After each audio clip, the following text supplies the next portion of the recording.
Big tech, social media, once the great liberators, got a little power and became the great enforcers. How very progressive and how very instructive as a warning for the future. It's clear that the people who run these powerful companies don't think liberty is such a great idea, at least not for anyone but themselves. The likes of Google and Facebook and Twitter have shown through their persistent, aggressive political censorship that they would be quite at home helping to run a police state, if required, a progressive police state, of course, where democracy is fascism and free speech is hate. And the people who work for these companies, who are all so progressive and highly educated that they never have to think for themselves, would be more than happy to enforce that police state. They're proving it every day. Censoring the world from Silicon Valley, they're living the anti-American dream. Nothing is more anti-American than censoring freedom of speech. Of course, we all know that the First Amendment, which protects free speech, only applies to government censorship and not to private companies. Not even to monopoly private companies who control and censor what has become the public square and who collude cartel-like and use their muscle to aggressively shut down competitors who support free speech, an idea they find offensive and threatening.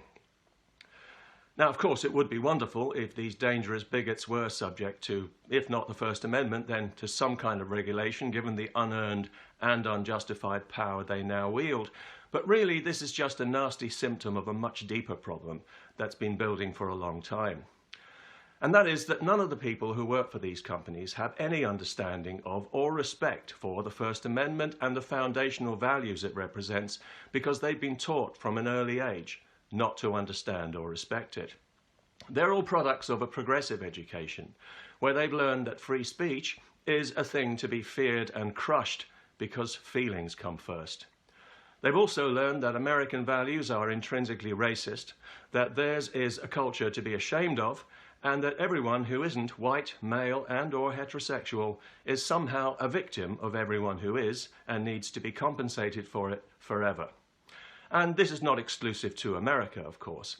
Everyone who's been through a Western education system for the last generation or so has had their thinking influenced, if not shaped entirely, by this kind of corrosive anti-Western, self-hating, progressive PC bias, which has been allowed to permeate our society like a poison gas.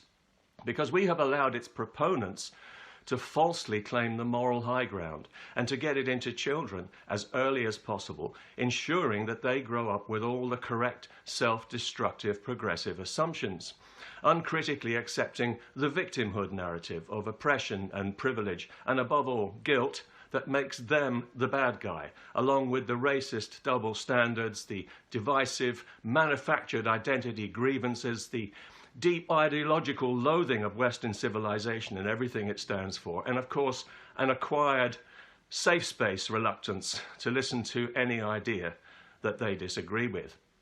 And all of this is very much acquired. Where do you think Generation Snowflake came from? Those losers didn't just materialize out of nowhere. They were taught to be that way by ignorant teachers and ignorant professors, educated, stupid people who think they know best because they don't know any better. Teachers who take their progressive politics into the classroom, as many do, have no right to call themselves teachers. It's a serious betrayal on a par with being a crooked cop. You disgrace the profession and you destroy people's confidence in the profession. And if you are a student who's afraid to disagree politically with a teacher or a professor in case it affects your grades, you are being deliberately miseducated. You are being cheated. The primary purpose of a real education is to teach a person to think for themselves. You're being taught to do precisely the opposite. You are being intellectually swindled. Still, as long as you get that piece of paper at the end of it, who cares, right? You can go and get a job at Google or Facebook or Twitter. You'll fit right in with all the other progressive, programmed human bots living the anti-American dream. You know, many Americans might not be aware of this, but theirs is the only country on earth where a person can express an opinion, any opinion, without fear of arrest. The reason for this, the only reason for it, is the First Amendment to the Constitution, whose 45 words are among the most important ever written in the English language. The First Amendment protects Americans from, among other things, the kind of unjust and tyrannical speech laws that have become the norm here in Europe, where the wrong opinion can literally send you to jail. So if I was an American, I would be paying close attention to the rapidly changing state of free speech in progressive Europe, and even closer attention to the health and integrity of the First Amendment, which is going to come under sustained attack from this generation of progressively miseducated half-wits. They're already trying to claim that so-called hate speech is not protected by the First Amendment, but of course it is, because the US Constitution was drawn up by men who were wise enough to trust freedom-loving people to settle their differences through argument and debate, and not through government censorship. Americans are fortunate that their country was born during the Enlightenment, when it was assumed to be self-evident that a free society is a healthy society. If the country was being born today, the Constitution and the Bill of Rights would look very different, and the First Amendment, if it existed at all, would be subject to all kinds of progressive weasel words, caveats and restrictions that safely nullified it European style. Right now, it protects the last remaining flame of genuine free speech on this planet. And that's why it matters, not only to Americans, but to all of us. Because if that flame is ever allowed to die, the rest of us will have nothing from which to relight our torch, and it will be over.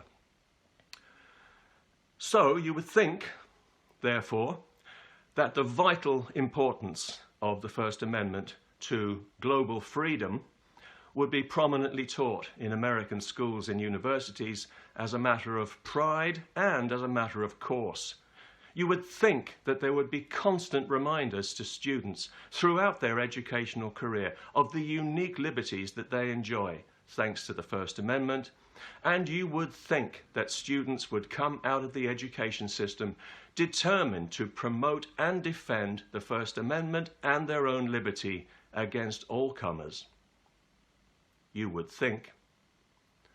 If that were the case, and who knows, perhaps in a healthier parallel universe it is, this repressive anti-American social media political censorship of freedom of speech would not be happening. It wouldn't even be possible, because they wouldn't be able to find enough willing anti-American stooges to impose their cowardly police state puritanism and their rancid anti-American dream. It would be a matter of public shame, as it should be now. But unfortunately, a progressive education turns people anti-American by instinct, and it makes them utterly shameless. It turns them into the kind of self-righteous imbeciles who would love to replace the First Amendment with Europe's ugly hate speech laws, and they're softening Americans up for that now through the education system. Kids are coming out of school with the idea that the First Amendment is an archaic white supremacist throwback, a dangerous anachronism, an impediment to progress that promotes hate. Its values are from a more primitive era, and it should be repealed for the sake of inclusion. And then these kids are going to university, where this crap is hammered into them over and over by subversive leftist professors determined to instill in malleable young minds their own poisonous anti-American dream. And in this, it seems they are succeeding. A whole generation has been quietly miseducated to distrust or even to despise its own freedom, and to regard it as somehow immoral to uphold it. And we're seeing the fruits of that sabotage now, with an internet that was meant to liberate us being used to monitor, censor, and control us. They got us to come and drink at the well, and now they've poisoned the well. And it has been well and truly poisoned. When I see university students, of all people, protesting against freedom of speech, it's like watching somebody cheerfully dig their own grave. And we've all seen countless examples on campuses all over America, not least in that progressive insane asylum called Berkeley. But for me, the most telling incident was one that you may remember from a couple of years ago. It was quite well publicized when dozens of students at Yale University were persuaded to sign a petition to repeal the First Amendment because free speech can hurt people's feelings. Now, at the time, it was quite comical that more than 50 of these geniuses signed this thing in less than an hour, some with great enthusiasm. But when you stop laughing and reflect on the fact that so many students at a top American university, the cream of the crop, the leaders of tomorrow, genuinely don't understand how important the First Amendment is, how foundational to their entire uniquely free society, how essential for preserving uniquely their own undiluted personal liberty, it's hard not to feel some alarm for the future, and it's hard not to feel contempt for the education system they've come through and for the people who run it. The 5 freedoms protected by the First Amendment, yes, there are 5, although I wouldn't necessarily expect too many students to know that, freedom of religion, speech, the press, assembly and petition, are essential components of a healthy society. Collectively, they should be an essential component of anything that calls itself a university education or even a basic education. We all know that prejudice is ugly, but censorship is worse because it doesn't make bad ideas go away. They simply fester and grow.